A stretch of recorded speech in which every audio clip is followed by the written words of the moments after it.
Salut tout le monde, aujourd'hui on va parler du Le corps n'oublie rien. Ce livre a littéralement changé ma vie et c'est pour ça que j'en fais littéralement une vidéo YouTube, ok? Je pense que ça a littéralement changé ma manière de voir mon cerveau et de voir mon histoire et vraiment de comprendre certaines choses. Ce livre m'a tellement aidé à comprendre mes traumatismes, mes émotions, pourquoi est-ce que je fais ça, pourquoi je fais ceci, etc. que aujourd'hui je vous le partage. Je sais que tout le monde n'aime pas lire et que c'est compliqué des fois de se concentrer, surtout que le livre est gros comme ça et vraiment comprendre c'est super important. Et du coup, cette vidéo, c'est un peu un plus pour vous qui n'aimez pas lire. Ma manière à moi de vous transmettre ce que j'en ai retenu avec mes mots. Déjà, l'auteur est psychiatre et spécialiste du traumatisme et son livre porte principalement sur le stress post-traumatique. Il a passé des dizaines d'années avant d'écrire ce livre avec des personnes qui avaient vraiment vécu des traumatismes et il en parle durant tout son livre et il donne énormément d'exemples. Il parle énormément des vétérans du Vietnam, il me semble, en tout cas de personnes qui ont fait la guerre. Dans ce livre, il prend plusieurs exemples, donc tu peux facilement te sentir représenté parce qu'il parle de violence, d'abus, de guerre, de négligence émotionnelle, de plein de choses. Il faut savoir que ce livre est littéralement une référence mondiale sur le traumatisme. Mais contrairement à ce qu'on pourrait croire, il parle pas forcément des gros traumatismes graves ou spectaculaires. Il parle aussi des traumatismes un peu qu'on dit invisibles qui s'installent un peu dans ton quotidien et qui dictent ta vie sans forcément que tu t'en rends compte parce que tu l'as accepté et que tu acceptes ce trait de personnalité. Et surtout, il explique une chose que j'avais vraiment du mal à comprendre à l'époque où je cherchais à comprendre, c'est le traumatisme ne vit pas uniquement dans la tête, il vit dans le corps. Et du coup, il faut savoir que moi, j'ai été sujette à crise d'angoisse, crise migraineuse, maux de ventre, bref. J'avais beaucoup de symptômes physiques qui m'embêtaient tous les jours. Qu'en fait, c'était juste une réaction physique normale. Ça m'a aidé un peu à reprendre le contrôle. On pense souvent qu'un traumatisme, c'est dû à une expérience super violente, super extrême, super forte, super dramatique. Mais en réalité, un traumatisme, ça peut être tout, n'importe quoi, parce que c'est juste un fait, une expérience que en fait, ton cerveau a du mal à digérer dans la vie de tous les jours. Il veut pas l'accepter globalement. C'est pas forcément l'événement en lui-même qui soit gros, spectaculaire ou autre, c'est ce que ça a provoqué en toi. Ton corps, ton cerveau, ton conscient, ton inconscient ne veut pas l'accepter. Il n'est pas d'accord avec les émotions que cet événement t'a transmis. Quand quelque chose est trop intense ou trop présent ou trop négatif, ton corps en fait il rentre en mode survie. Souvent, même quand l'événement est fini, en fait ton corps il reste dans ce mode de survie immédiate. Donc il faut qu'il te protège et arrive l'hypervigilance. Donc c'est pas uniquement dans ta tête, c'est juste que ton système nerveux est resté en hypervigilance totale. Globalement, c'est comme si ton inconscient avait sonné la sirène d'alarme et qu'elle s'était jamais arrêtée. Le titre du livre est très fort, Le corps n'oublie rien. Et je l'ai acheté littéralement pour le titre, ok. Il veut dire globalement que même si ta tête a rationalisé, a essayé de comprendre, a essayé de minimiser ou est rentré dans un déni total, lui, ton corps a littéralement pas oublié, ok. Ton corps s'en souvient.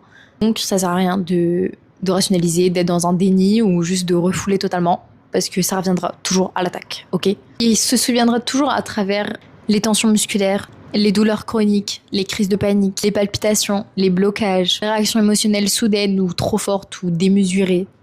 Le corps garde vraiment la trace de ce que tu as vécu, surtout quand il n'a pas été assez entendu et protégé et que tu l'as juste bâclé comme ça en lui disant « Ok, je ne veux plus jamais entendre parler de toi ». Et c'est pourquoi comprendre ce qui se passe dans ton corps, c'est important, mais ça ne change pas tout parce que c'est pas seulement une histoire de pensée et de dans ta tête, c'est totalement physique aussi. Ce livre m'a fait comprendre que parler ne suffit pas et ne change pas toujours tout.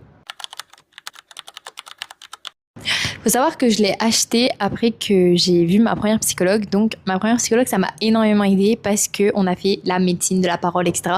Et je me suis délivrée sur plein de choses et j'ai compris plein de choses de ma vie et ça allait beaucoup mieux, etc.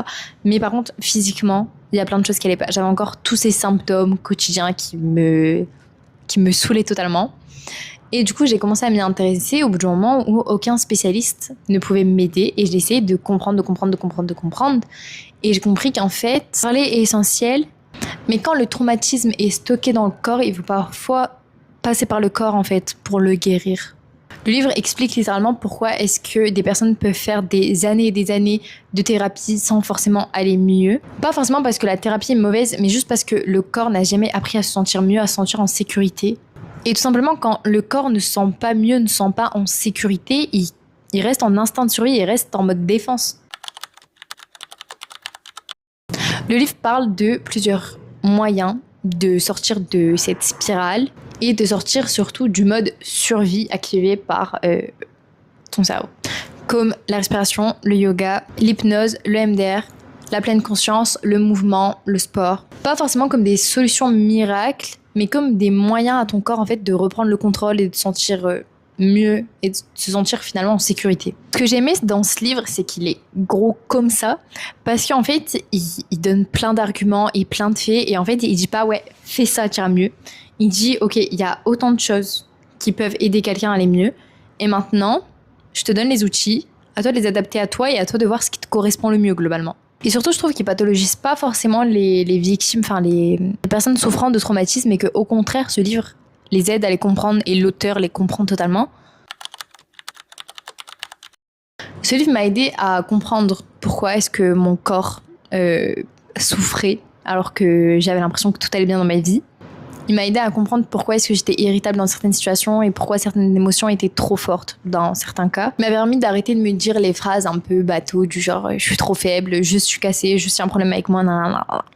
J'ai compris que mon corps faisait de son mieux pour me protéger. Ça change tout parce qu'au final, ce que je pensais être mon ennemi parce qu'il me gâche la vie au quotidien, ben en fait, c'est pas forcément mon ennemi globalement. Faut que je le comprenne, que je l'accède et que je l'aide et que je...